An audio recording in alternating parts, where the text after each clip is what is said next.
오늘 저에게 주신 하나님의 말씀은 요한복음 16장 1절에서 15절까지입니다. 제가 먼저 1절부터 7절까지 읽겠습니다. 내가 그대들에게 이 말을 한 것은 그대들을 넘어지지 않게 하려는 것입니다. 사람들이 그대들을 회당에서 내쫓을 것입니다. 그리고 그대들을 죽이는 사람마다 자기네가 하는 그런 일이 하나님을 섬기는 일이라고 생각할 때가 올 것입니다. 그들은 아버지도 나도 알지 못하므로 그런 일들을 할 것입니다. 내가 그대들에게 이런 일들을 말하여 두는 것은 그 일들이 이루어지는 때가 올 때에 그대들로 하여금 내가 한 말을 도로 생각나게 하려는 것입니다. 또 내가 이 말을 처음부터 하지 않은 것은 내가 그대들과 함께 있었기 때문입니다. 그러나 나는 지금 나를 보내신 분에게로 갑니다. 그런데 그대들 가운데서 아무도 나더러 어디로 가느냐고 묻는 사람이 없고 도리어 내가 한 말 때문에 그대들 마음에는 슬픔이 가득 찼습니다. 그러나 내가 그대들에게 진실을 말하는데 내가 떠나가는 것이 그대들에게 유익합니다. 내가 떠나가지 않으면 보혜사가 그대들에게 오시지 않을 것입니다. 그러나 내가 가면 보혜사를 그대들에게 보내주겠습니다. 그가 오시면 죄와 의와 심판에 관한 세상의 그릇된 생각을 꾸짖어 바로잡아 주실 것입니다. 나를 믿지 않는 것이 바로 죄라는 것을 말씀해 주실 것이며 내가 아버지께로 돌아가므로 그대들이 나를 더 보지 못하게 되는 것이 하나님의 의를 나타내는 것임을 가르쳐 주실 것이며 세상 통치자가 심판을 받았기 때문에 심판받을 자가 누구인지를 말씀해 주실 것입니다. 아직도 내가 그대들에게 할 말이 많으나 그대들이 지금은 감당하지 못합니다. 그러나 그분 곧 진리의 영이 오시면 그가 그대들을 모든 진리 가운데로 인도하실 것입니다. 그는 자기 마음대로 말씀하지 않으시고 듣는 것만 알려주실 것이요 앞으로 올 일들을 그대들에게 알려주실 것입니다. 또 그는 나를 영광되게 하실 것입니다. 그가 나의 것을 받아서 그대들에게 알려주실 것이기 때문입니다. 아버지께서 가지신 것은 다 내 것입니다. 그렇기 때문에 내가 성령이 나의 것을 받아서 그대들에게 알려주실 것이라고 말했습니다. 복음서는 예수님의 행적을 후대 사람들에게 전할 목적으로 쓰여진 문서들입니다. 현재 우리는 신약 성서에서 4권의 복음서를 가지고 있습니다. 마태, 마가, 누가, 요한. 이 4개의 복음서를 가지고 있는데 사실 복음서라는 이름이 붙어있는 문서들은 이것 이외에도 더 많습니다. 지금 우리가 가지고 있는 성서에 들어온, 신약 성서에 들어온 복음서가 4권이지만 그것보다 훨씬 더 많은 복음서들을 가지고 있죠. 근데 이 모든 복음서들은 다 예수님의 행적을 후대 사람들에게 전할 목적으로 쓰여진 겁니다. 그게 포괄적인 가장 큰 목적인데 그 각각의 복음서마다 또 가지고 있는 자기만의 어젠다가 있습니다.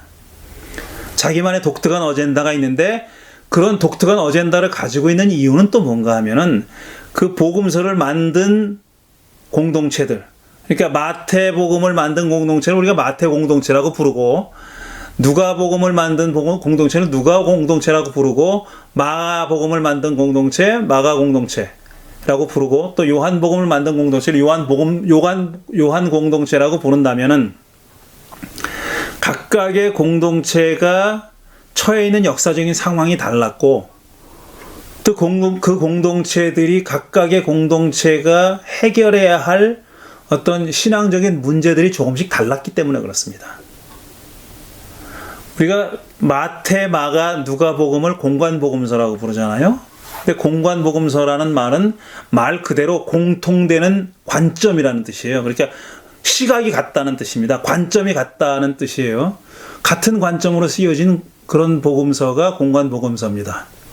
그에 반해서 요한복음서는 전혀 공관복음서에 들지 않아요. 관점이 다른 겁니다. 전혀 다른 거예요.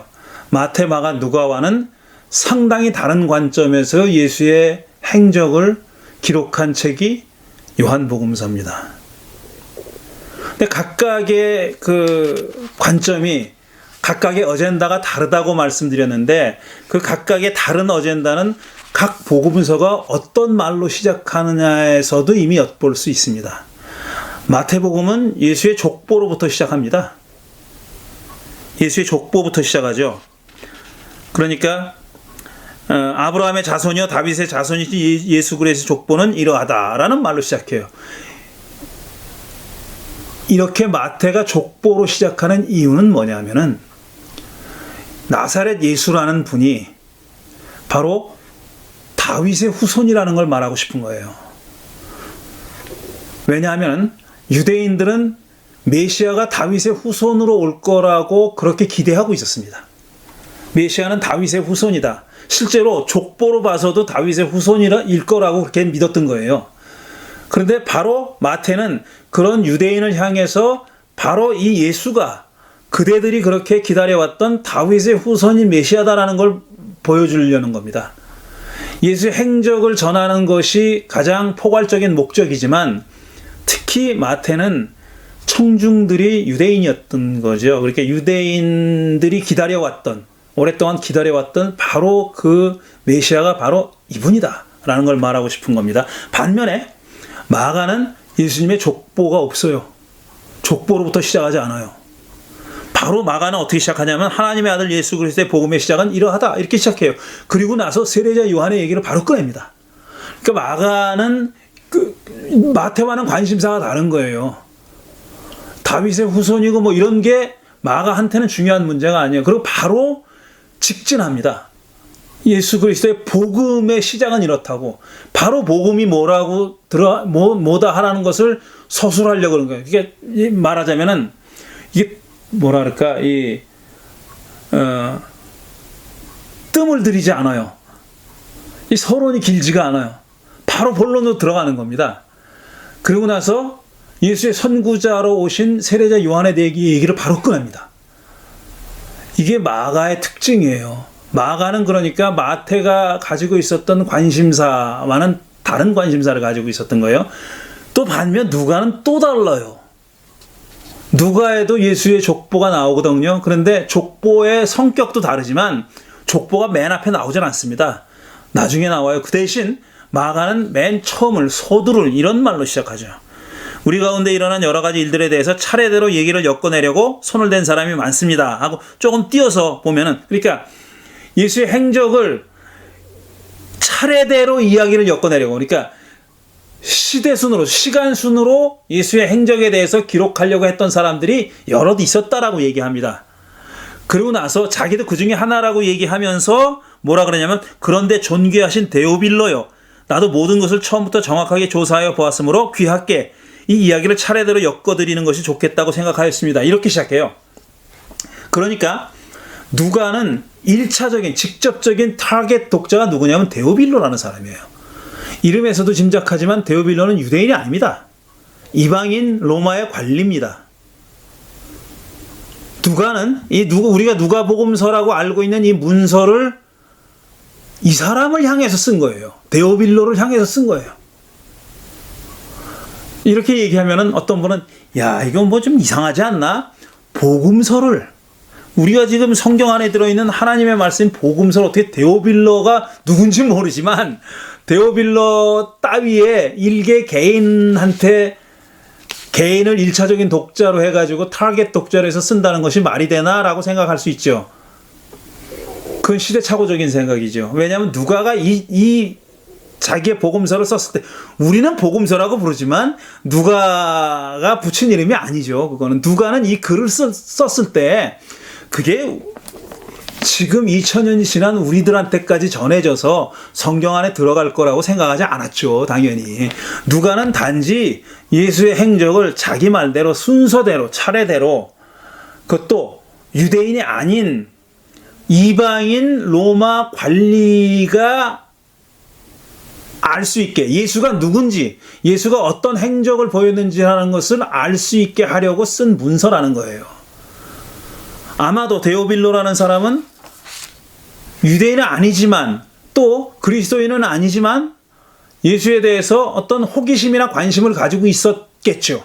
그러니까 누가가, 이 복음서를 쓴 누가가 데오빌로를 향해서 이 문서를 쓴 겁니다. 그게 나중에 성서가 된 거고 경전 안에 들어온 거죠. 이게 누가복음이에요. 누가복음의 어떤 그 어젠다입니다. 그런데 오늘 제가 말씀드리려고 하는 요한은 또 달라요. 요한은 지난번에도 읽었지만 서두를 어떻게 시작합니까? 태초에 말씀이 계셨다 그래요. 말씀은 하나님이셨다. 이렇게 시작해요. 이 요한은 예수의 탄생에서부터, 그러니까 족보에서 시작해서 탄생으로 이루어지는 그런 식으로 얘기를 전개하지 않습니다. 또 마가처럼 바로 직진해서 복음의 시작은 이렇다라고 얘기하지도 않아요. 또 누가처럼 어떤 타겟 독자가 있어서 그 사람에게 예수의 행적을 순서대로 쓰겠다는 그런 어젠다를 가지고 쓴 것도 아니에요. 이런 공간 복음서에 비하면 요한은 스케일이 비교할 수 없을 정도로 큽니다. 어디로 거슬러 올라가느냐면 태초로 거슬러 올라가요. In the beginning. 태초로 거슬러 올라갑니다. 태초에 말씀이 계셨다 그래요. 이 말씀은 결국 누굽니까? 예수 그리스도를 가리키는 거 아니에요. 그러니까 내가 지금 얘기하려고 하는, 내가 지금 서술하려고 하는 이 예수라는 분의 기본은 뭐냐면은, 오리진은 뭐냐면 태초다 이거예요. 그리고 사실 그분은 하나님이셨다라고 얘기하는 겁니다.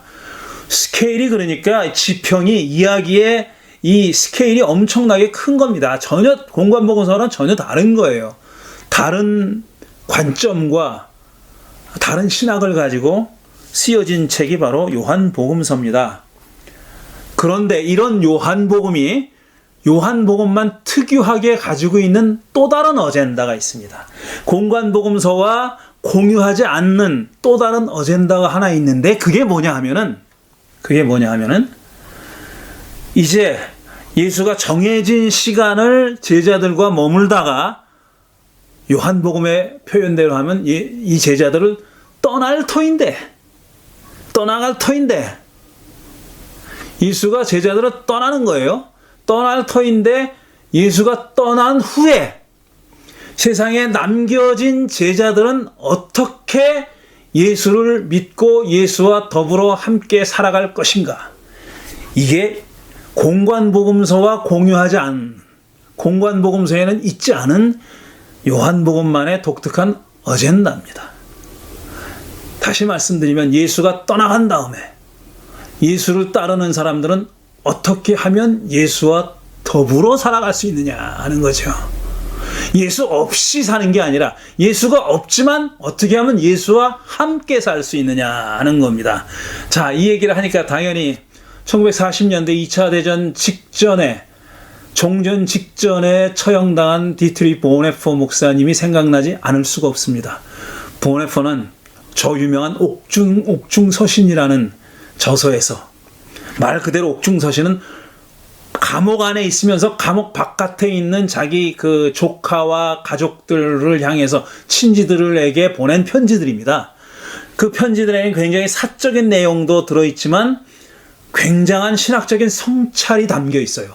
놀라운 것은 그런 신학적인 성찰을 보네퍼는 아무런 레퍼런스 없이, 책 없이 머리로만 생각해서 썼다는 거예요. 물론 그 전에 27살인가에 박사학위를 받은 학자입니다. 그러나 지금 히틀러를 암살하려고 했다는 그 죄명으로 체포돼가지고 결국은 종전 얼마 전에 처형당하거든요. 그런 상태에서 감옥에 갇혀 있었으니까 뭐 독서할 수 있는 그런 형편이 아니었죠. 그 안에서 순수하게 자기만의 사색으로, 자기만의 성찰과 사색으로 쓴 편지들이 옥중서신인데 그 안에 정말 놀랄만한, 제 생각으로는 수십 년을 앞서가는 신학적인 통찰을 내놨던 겁니다. 그 중에 하나가 옥중서신에서 가장 유명한 문장일 겁니다. 아마 그게 뭐냐면은 우리는 하나님 앞에서 하나님과 함께 하나님 없이 살고 있습니다 라는 문장이에요. 하나님 앞에서 before God, 하나님과 함께 with God, 하나님 없이 without God 살고 있습니다. 이렇게 얘기했어요. 모순이죠. 잘해봐야 역설이죠. 패러독스죠. 앞뒤가 안 맞는 말이죠. 하나님 앞에서 하나님과 함께 하나님 없이 산다는 게 말이 되냐 이거예요. 하나님 앞에서 하나님과 함께 사는 건 그럴 수 있다고 쳐. 그리고 하나님 없이 사는 거 그럴 수 있다고 쳐. 그게 같이 있을 수는 없지 않느냐는 거죠. 그거는 모순이고 역설이라는 거죠. 잘해봐야 역설이라는 거죠. 근데 이 유명한 말이 그 이후에 정말 어떤 수많은 신학자들의 주장과 성찰의 어떤 그 화두가 됐습니다. 근데 보네퍼는 우리가 왜 하나님 앞에서 하나님 없이 살아야 하냐면은 세상이 어른이 됐기 때문에 그렇다고 했어요. 세상은 어린아이가 아니라 이미 세상은 어린아이가 아니기 때문에 하나님도 세상을 어린아이 다루듯 하지 않는다는 거예요. 그리고 어린아이 때 믿었던 신앙, 어린아이 때 주장했던 신학들은 이제 통하지 않는다는 얘기입니다. 왜냐하면 세상이 어른이 돼버렸다는 거예요. 어른이 돼버린 다음에는 어린아이의 말이 들리지 않는 겁니다. 고린도전서 13장도 그랬잖아요. 우리가 어렸을 때는 어린아이의 말을 합니다. 그러나 어른이 되어서는 우리는 어린아이의 거를 버리지 않느냐는 거죠. 세상은 이미 어른이 돼서 어린아이 걸 다 버렸는데 보네포가 보기에는 그 당시 교회는, 그 당시 기독교는 여전히 어린아이의 말을 하고 있는 겁니다. 신화적인 말들, 세상이 받아들여지지 않는 말들, 이미 그로부터 100년 이상 전에 신이 죽었다고 선언한 니체의 선언이 있고 나서의 세상을 우리는 여전히 어린아이처럼 그렇게 살아가고 있다고 얘기했어요. 그래서 우리에게 지금 필요한 삶은 뭐냐면 하나님 앞에서 살되 하나님 없이 살아야 된다. 그런 말을 한 겁니다. 그런데 이 주장이 사실 새로운 주장이 아니라 보네퍼가 처음 주장한 게 아니에요. 그로부터 2000년 전에 요한이 이미 하고 있는 얘기입니다. 요한복음이 하고 있는 얘기예요. 그 요한복음의 어젠다가, 요한복음만의 어젠다가 그겁니다. 이제 얼마 안 있으면 예수가 우리 곁을 떠난다. 그러면 우리는 어떻게 하면 예수가 없는 세상에서 예수의 삶을 살 거냐 하는 겁니다. 예수가 없는 세상에서 예수로 살아갈 거냐. 이게 문제입니다. 이게 말이죠.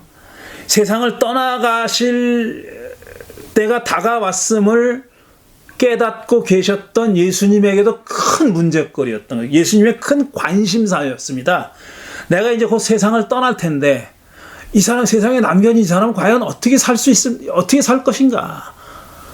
예수님이 걱정이 되고 염려가 되시는 거예요. 예수님의 커다란 관심사입니다. 그리고 제자들 입장에서도 마찬가지. 자꾸 예수님이 곧 우리들을 떠난다고 얘기하시는데 저분이 떠나가시면 우리는 어떻게 살까 도대체. 우리는 어떻게 살아야 되나 하는 게 그 사람들도 큰 불안이고 두려움이고 걱정거리였던 겁니다. 그게 만나는 지점이에요. 그 만나는 지점이 바로 요한복음 13장 이후에 나오는 예수님의 긴 연설문과 또 하나님을 향한 기도문에 반영되어 있는 주제입니다. 어떻게 하면 예수의 입장에서 내가 떠나간 다음에 이 사람들이 세상에서 어떻게 살 건가? 제자들의 입장에서는 예수가 떠나가신 후에 우리는 이 세상에서 어떻게 하면 예수로 살 수 있는가? 예수의 제자의 삶을 살 수 있는가 하는 것이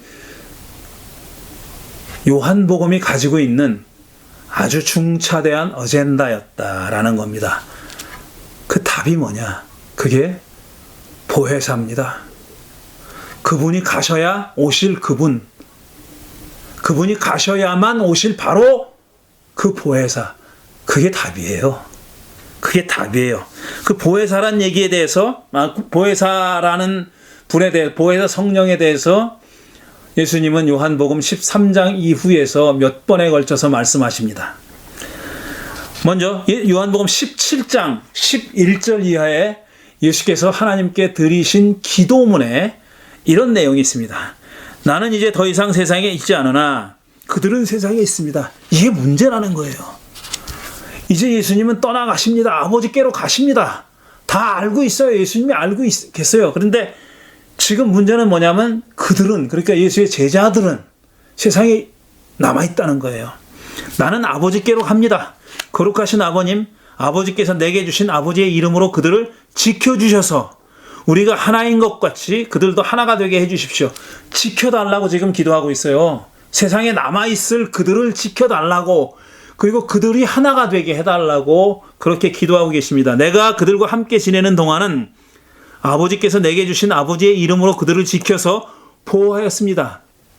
자, 예수님이 이 지상에 계시는 동안은, 그 제자들과 함께 계시는 동안은 지켜주셨다는 거예요. 아버지께서 함께 계셔서 당신이 그 제자들을 지켜주셨다는 겁니다. 하지만 그러므로 그들 가운데 한 사람도 멸망하지 않았습니다. 이제 나는 아버지께로 갑니다. 내가 세상에서 이것을 아뢰는 것은 내 기쁨이 그들 가운데 차고 넘치게 하려는 것입니다. 내가 이제 세상으로 갑니다. 나는 기쁨이 넘치지만 걱정거리도 있는 겁니다. 세상에 남겨진 사람들 때문에 예수님이 지금 기도하고 계신 겁니다. 예수님의 기도의 커다란 제목이에요.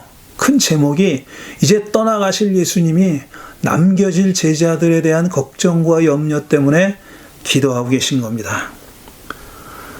그래서 제자들은 이를 감지했죠. 예수님이 그렇게 염려하고 남겨질 자신들을 위해서 이렇게 간절히 기도하고 계시는 모습에서 제자들은 한편으로는 불안해하면서 예수님의 걱정과 염려와 기도가 느껴졌던 겁니다. 그래서 이들은 슬펐습니다. 요한복음 16장 5절 이하에서 이제 예수님은 제자들에게 이렇게 말씀하십니다. 그러나 나는 지금 나를 보내신 분에게로 갑니다. 그런데 그대들 가운데서 아무도 나더러 어디로 가느냐고 묻는 사람이 없고, 왜 없습니까? 무서우니까 못 물어보는 거예요. 두려우니까 어디로 가냐고 차마 물어보지도 못하는 겁니다.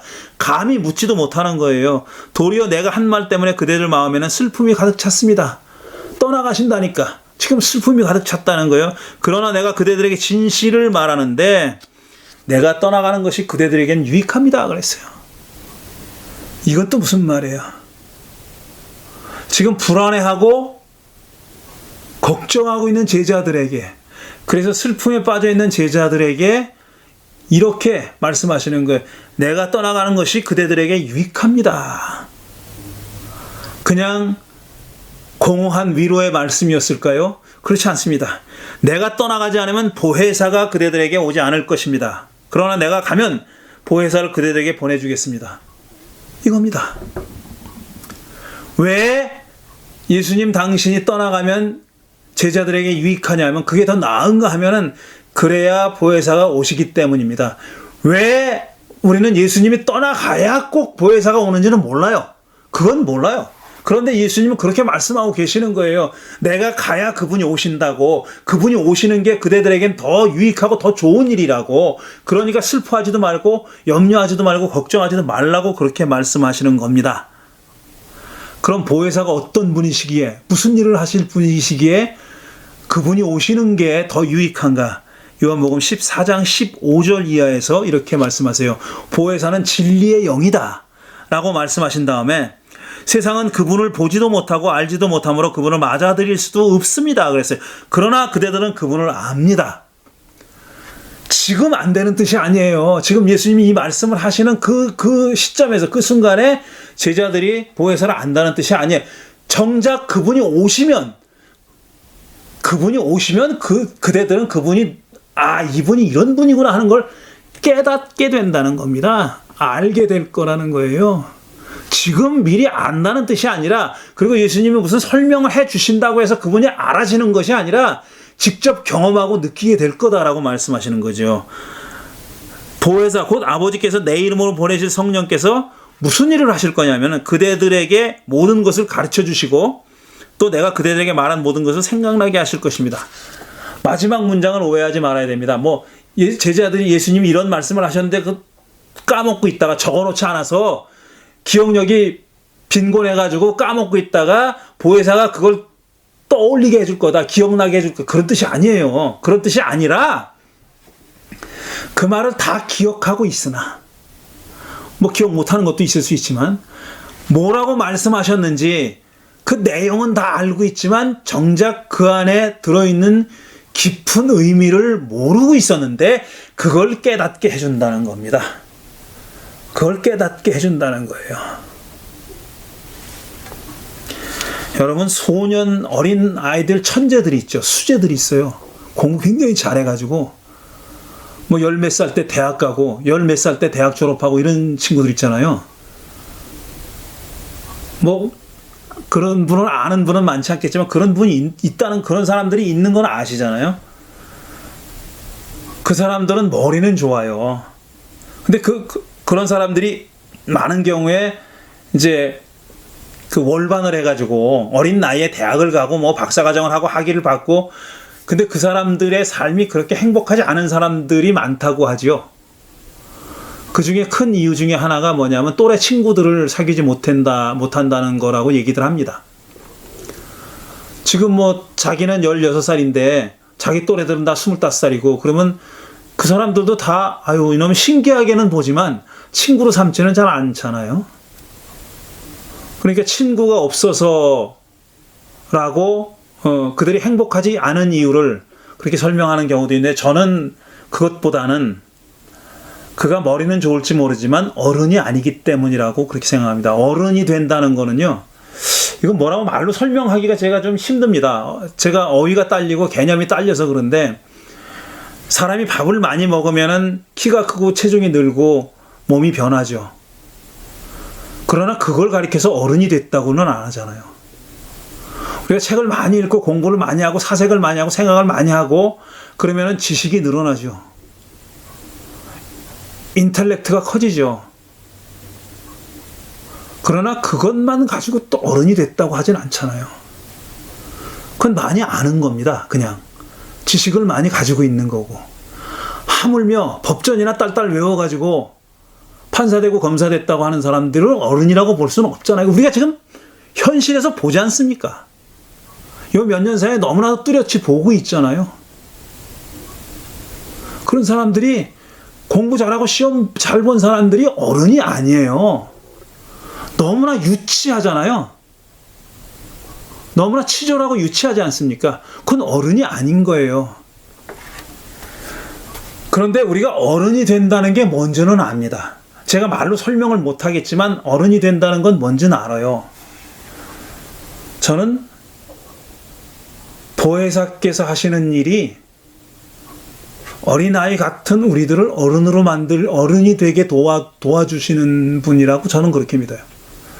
많은 신학자들이 이 파라클레토스라고 하는 그리스 말로, 영어로는 파라클레트라고 하는 그 보혜사 혹은 위로자 혹은 뭐 중재자, 변호인 이런 말로 번역하는데, 뭐라고 그런 번역을 다 저는 중요하지 않다고 생각합니다. 그분이 하시는 일이 뭐냐, 그게 중요한데, 그분이 하시는 일, 저는 딱 한마디로 이렇게 말할 수 있어요. 어린아이를 어른 되게 하는 분, 어린아이가 어른 되도록 도와주는 분, 이거라고 생각해요. 그걸 예수님은 생각나게 할 거다 라는 말로, 지금 바로 읽어드린 모든 것을, 내가 그들에게 한 모든 것을 생각나게 할 거다 라는 말로 서술하지만, 요한은 그렇게 서술했지만 그 내용인즉슨 뭐냐면은 예수님이 하셨던 말, 구체적인 글자 한자 한자 잊어버리고 있었는데, 망각하고 있었는데 그거를 기억나게 해준다는 뜻이 아니라, 그 말이 가지고 있는 그 풍부한, 정말 죄송합니다, 또 영적이라는 말을 할 수 없이 쓰는데, 그 영적인 의미를, 영적인 어떤 에너지를, 영적인 풍부함을 깨닫게 해주는 그런 뜻이라고. 한마디로 어린이가 어른 되게 돕는 분이 바로 보혜사다. 그러니까 예수님이 떠나가시는 게 그대들에게 유익하다. 왜냐하면 예수님이 한정없이 계실 수 있는 분이 아니잖아요. 언젠가는 제자들 곁을 떠납니다. 그때 십자가에 달려 죽지 않았더라도 언젠가는 떠나시죠. 근데 왠지는 모르지만 예수님이 그들과 함께 있는 동안은 보혜사가 안 올 거라고 얘기하신 거예요. 왠지는 모르겠어요. 그냥 지금 떠나가는 것이, 예수님이 제자들 곁으로 떠나가는 것이 유익한 이유는, 그래야 보혜사가 오시기 때문에, 그때서야 당신들이 비로소 어른이 되기 시작할 것이기 때문에 그렇다는 거죠. 비로소 어른이 되기 시작할 것이기 때문에 그런 말씀하신 거라고 저는 그렇게 믿습니다. 자, 어른이 된다는 것은 우리 구약성서의 하나의 흐름으로 봐서는 이런 뜻도 포함되어 있습니다. 제가 지난주에도 말씀드린 거예요. 사람 안에는 하나님이 되고 싶은 욕망이 있어요. 하나님이 되고 싶은 욕망이 있어요. 그걸 창세기도 잘 알고 있어요.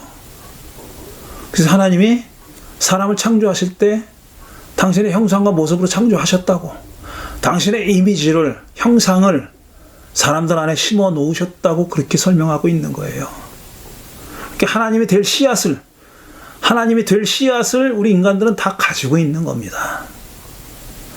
그런데 그게 오용된 경우가 바로 선악과 사건이에요. 선악과를 따먹음으로써, 뭔가를 외부에서부터 이렇게 섭취함으로써 그 일이 이루어진다고 그렇게 믿었던 거예요. 근데 전혀 다른 흐름이 바로 뭐냐면은 성육신입니다.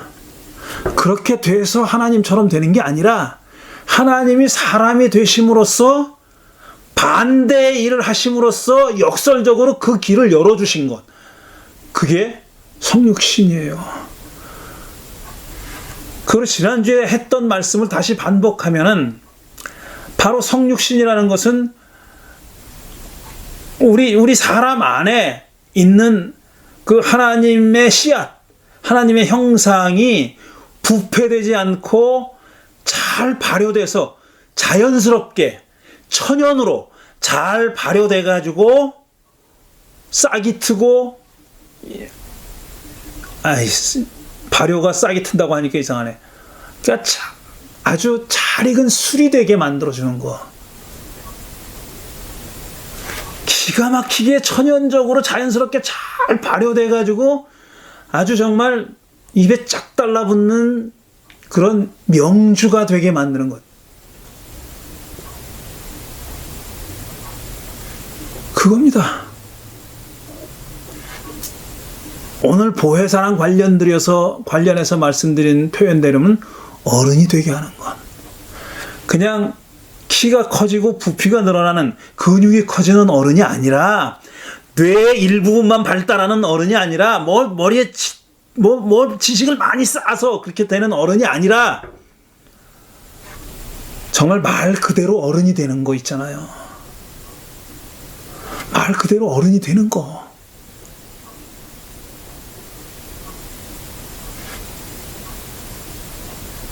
그걸 도와주시는 분이 보혜사고, 우리는 그런 어른이 될 수 있다는 겁니다. 그 길을 예수님이 열어주신 겁니다. 보혜사가 이미 우리 가운데 계셔서, 우리 안에 계셔서 그 일을 하고 계신 거예요. 우리는 인공 감료로 넣지 말고, 이스트나 이런 거 넣지 말고, 그래서 부패하지 않게 잘 발효되도록 그렇게 해야 되는 거예요.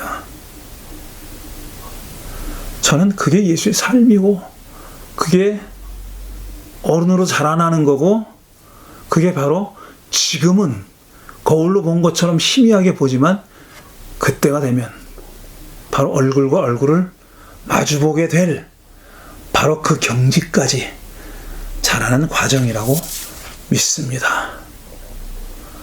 오늘도 말씀드리다 보니 사라짐과 균형이라는 그런 주제의 후속편이 됐네요.